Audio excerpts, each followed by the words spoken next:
Hello, welcome to my channel. This is Short Skirts and Sarcasm. I'm Caroline. This video is my February wrap-up, and I read 13 books, so I'm going to go through them pretty quickly. This is in alphabetical order by author's last name. So first I read Notorious RBG, The Life and Times of Ruth Bader Ginsburg. It was a nonfiction book. It was super interesting. It was pretty short, and it's also, the audiobook is on script. So if you want an insight into the life of Ruth Bader Ginsburg, this is a good one. It is a little bit hagiographic, which I'm not super jazzed about, and it was also written before her death, so I think it's sort of like missed out on the last few years, but in general, it's still really good. I rated it 4 stars. Moving on, I read Death on the Nile by Agatha Christie. I wanted to see the movie that just came out. I've obviously seen the Poirot TV episode of it, which it's one of my favorites. And so I was excited for the movie, and I thought, before I go see the movie, I should probably read the book. So I did read the book. It's a short book. You can knock it out in a day. And it was solid. Basically, this woman, Lynette Ridgway, she is a rich heiress with a deceased father who was kind of shady. So that's where all her money comes from. And she is on her honeymoon in Egypt. And she and her husband run into Poirot, and they start chatting, and then they're like planning to take a cruise on the Nile.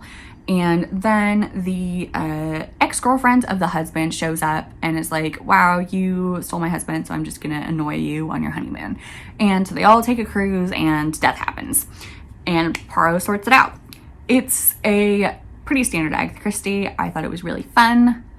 Would recommend. Then I read Plain Bad Heroines by Emily M. Danforth. I've been wanting to read this for a while. I really enjoyed the historical storyline of this because it is a dual timeline story. One is in the early 1900s. I loved it. It felt like New England Picnic at Hanging Rock. And it's not like I didn't enjoy the modern timeline, which is a bunch of people make a movie about the earlier timeline. I did not enjoy it, but I didn't enjoy it as much. So the story is in the early 1900s, there's a girls' school, and these 2 girls die tragically, and they are part of this group that really likes a memoir, and it's a little bit scandalous for the time. So after that, a bunch of other weird and tragic stuff starts happening, and eventually the school closes. And then in the present day, Hollywood is making a movie about it, and weird things start happening again. So overall, pretty solid. Didn't love the modern part, but I really loved the historical part. Again, 4 stars. Then I read The Obelisk Gates by N.K. Jemisin. This is the second book in the Broken Earth trilogy. The first one is the 5th season. So this is a continuation of all the crazy stuff that happened in the 5th season. I didn't like this one as much, but I think the 5th season is a pretty difficult act to follow, so I can't fault this. I am excited for the last one though. I think this book sets up like a lot of dramatic events to sort of like bring it all to a conclusion, so I am excited about that, hoping to get to it soon. Essentially, there are people that are in this world where the earth has like a tantrum every once in a while. There's a bunch of natural disasters, and so people live in fear of that. They're called seasons, hence the 5th season. And the characters in this are sort of associated with the earth because their origins, they have a connection with these seasons, and so they're seen as something suspicious. And so the characters in this are trying to either hide or fight against the discrimination of this, and it's an interesting political narrative. It's an interesting adventure narrative. There's a lot of really interesting interpersonal relationships and family relationships. So overall, so far, a really good series. I really like this. I rated this one 4 stars. Then I read The Master's Tools Will Never Dismantle the Master's House. This is a pretty short little collection of essays by Audre Lorde. It was really good. She made a bunch of really interesting points. I think these are all taken from other anthologies maybe, so in the future I would like to read more Audre Lorde. So 5 stars. This one was really good. Then I read Black Witch Magic by Mila Nix, and it was a delight. It is a romance between a witch who is cursed She's also a librarian, so she's living my dream life.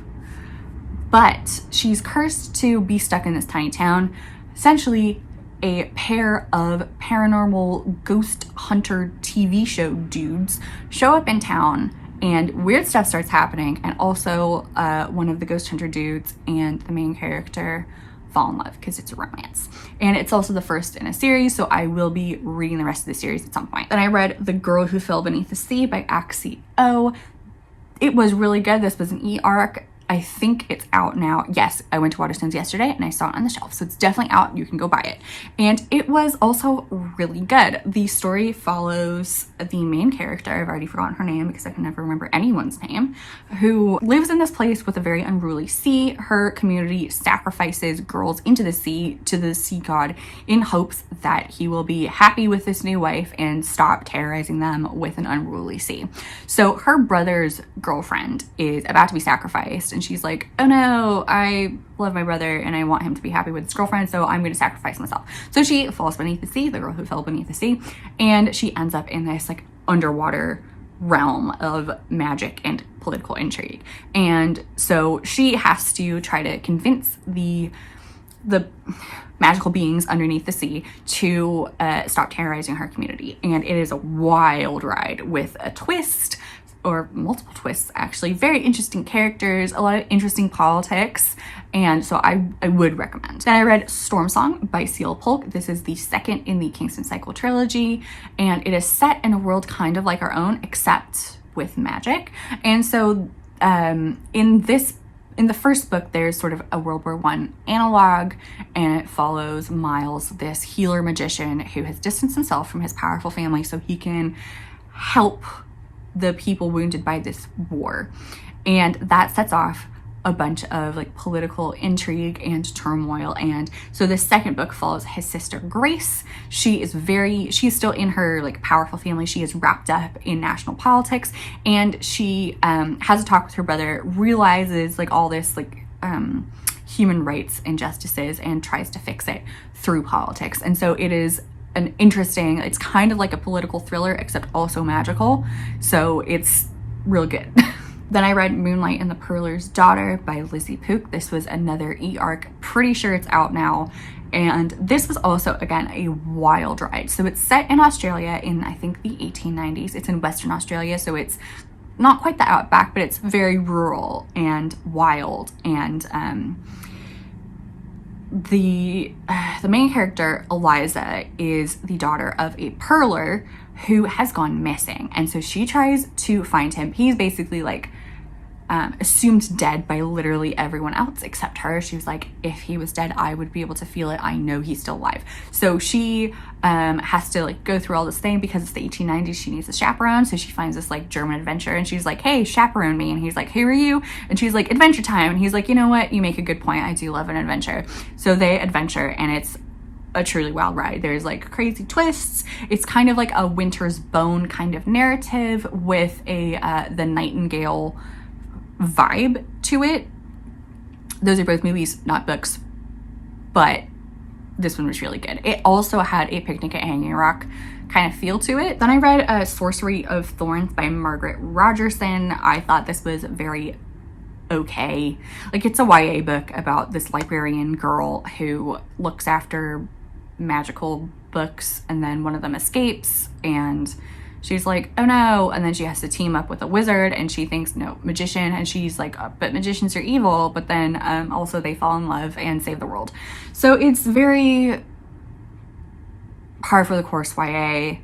If you want something fun, I think this is a standalone, read it, but you really have to suspend your disbelief. There's a lot of like gaps in the magic system, and it very, like, the magic system like very conveniently changes to help the characters when things go south. So it was okay. Then I read An Unkindness of Ghosts by River Solomon, and I loved it. I loved River Solomon's other books, other books. Blood is Another Word for Hunger and Sorrowland. I've been wanting to read this for quite a while. I finally bought it, finally read it. It was so good. Basically, the main character, Aster, is living on a spaceship that has different decks ranked in alphabetical order. So they're named after letters, and the lower you are on the letter totem pole, the lower you are in this society. It is very reminiscent of the antebellum South in the US, and she is a botanist. She's a scientist. She also helps out the general surgeon on this ship, and together they sort of start a revolution. And so it's an adventure story, it's a space story, it's a like political intrigue, and it was really great. Like I got like maybe about halfway into it and I was like, this is a solid book, and then like something changed and I was like, this is an amazing book. So I rated this 5 stars. I absolutely loved it, and I need to read The Deep because I think that's the only River Solomon book that I haven't read yet. Then I read Pandora by Susan Stokes Chapman. Got a really pretty edition, and I absolutely love this book. It is kind of a Greek myth retelling. Pandora lives in Georgian London. Her parents were they were archaeologists. They have passed in a terrible accident. She now lives with her uncle, who runs an antiquities shop, and she is an aspiring jewelry designer. So she's trying to make that happen, but then a mysterious very old vase shows up, like the original Pandora myth, which was a vase or a jar, not a box. And she opens it and crazy stuff starts happening. Across town, there's this other guy who is a historian. Is he a historian? He's also an archaeologist. He's trying to gain admittance into the Royal Society for either his history or archaeology or something, and they team up to like try to solve mysteries together, and it is a wild ride. Like I was expecting like a lot of drama, but it was even more dramatic. So yeah, I really loved this. And then the last book on this list, kind of a weird one. It is Meet Me in Tahiti by Georgia Toffolo. I don't know if you know who Georgia Toffolo is, but I saw this book cover. It was like 99p on BookBub, and I saw the cover and it was a woman in a wheelchair, and it's like looking like this like pastel illustrated cute romance cover, and I was like, interesting. And then I saw who wrote it and I was like, who? So I had very low expectations going into this book.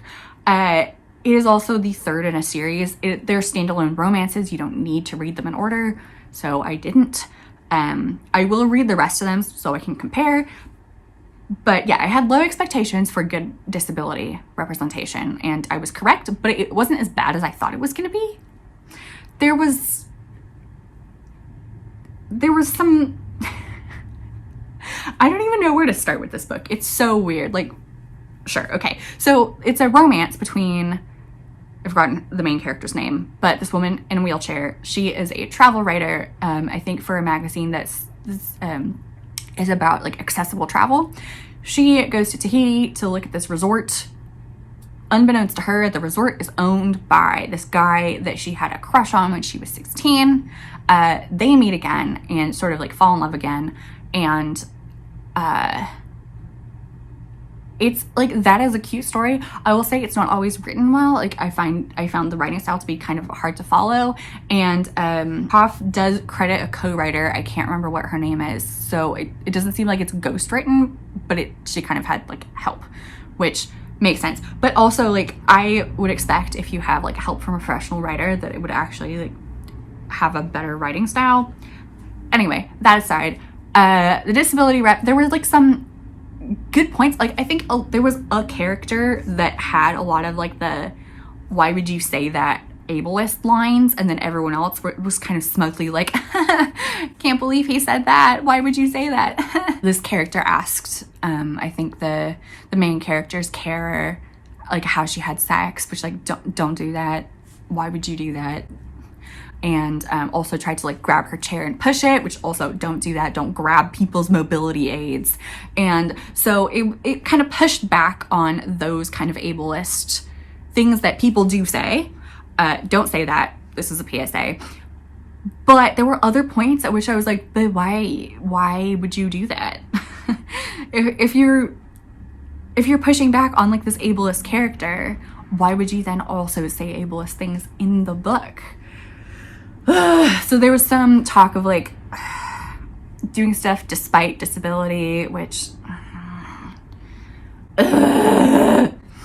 and there was an interesting scene where the main character is going to go swimming, and we do know that she is very into fitness, and so her upper body strength is very strong. Her upper body is very strong because she works out a lot. So she's like going swimming. They on this boat have a bunch of like accessible like sort of mobility aids for swimming. Like they have like webbed finger gloves and stuff, and she like declines all of that except the pool noodle. And like I'm not sure why. Like isn't like her job as a accessibility travel writer is to test the accessibility of this travel area, which she's not going to do. She just declines all the mobility aids, right? I don't know. That part like was kind of weird. It's never really explained. And I did buddy read this with my friend Chloe, who does actually use a wheelchair, and something that she said, which I totally missed, like the main character is in her suite, it's wheelchair accessible, and she's like talking about like all the like rails on the walls and how they like blend in with the decor, which Chloe raised an interesting point. Like if you don't want your rails to blend, because then you can't see them, because like not just wheelchair users use the rails, like also people with visual impairments use the rails. And so if the rails are not contrasted against the wall, then they are useless for that. So thank you to Chloe for bringing that to my attention. I totally didn't see that at all. So yeah, so there was a lot going on in this. I will read the rest of the book. This book also didn't have sex in it. I'm not sure if the other books in the series have sex. If they do and this one doesn't, then yikes. But if they don't, then it's kind of like just a continuation of a theme. Like not all romance books need to have sex. That's okay. But disabled people are painted as asexual quite a lot. And so having like a romance book in a series, if there are sex in the other books and this one didn't have it, that would be like pretty ableist. So I mean, I rated this 3 stars. It wasn't as bad as I thought it was going to be. However, it was still not like good. I'm intrigued. I will read the rest of the series because Toph is a romance writer. I didn't know this. What? I don't even know what else to say about this book, but that's the last alphabetically. So we're just gonna end it here. So thank you for watching. Don't read Meet Me in Tahiti, but read all the other ones. They were pretty good. So please like and subscribe, and I will see you next time.